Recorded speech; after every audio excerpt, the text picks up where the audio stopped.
কয়েক ঘন্টার রুদ্ধশ্বাস লড়াই দক্ষিণ 24 পরগনার রায়দিঘিতে মা ত্রিপুরা সুন্দরী নামে এক মৎস্যজীবী ট্রলার, সেই মৎস্যজীবী ট্রলারে করে 14 জন মৎস্যজীবী কিন্তু মাছ ধরতে যাচ্ছিলেন। আর এমন সময় সেই যে ট্রলার, সেই ট্রলার কিন্তু তার মধ্যে জল ঢোকে, জোয়ারে জল ঢুকতে শুরু করে। 14 জন মৎস্যজীবী কিন্তু ভেসে যাচ্ছিল।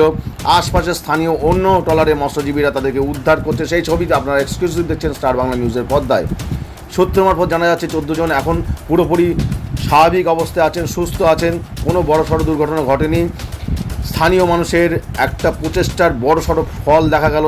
রায়দিঘিতে মৎস্যজীবীরা এখন মোটামুটি সুস্থ অবস্থায় আছেন। কি বলছেন শুনুন। ফেসে গিয়েছে। তা কোথায় যাচ্ছিলেন? আমরা বেরিয়ে যাবো করছিলাম, মাছ ধরতে যাচ্ছিলেন? হ্যাঁ বেরিয়ে যাবো চিন্তা ভাবনা করছিলাম। তারপর এই পাশে যে ট্রলার ছিল, এমনি ভাটা সবে জোয়ার হচ্ছে, চেপে জেডিঘাটের দিকে চেপে গেছে। চেপে ওই পাটা তো ছেড়ে গিয়েছে। ইঞ্জিন না, ইঞ্জিনের তলায় ফাটা, মানে হু করে জল ঢুকছে। আর যেতে পারলেন না? খানিকটা যেতে পারিনি, জল ঢুকে গেছে, মেশিন বন্ধ হয়ে গেছে।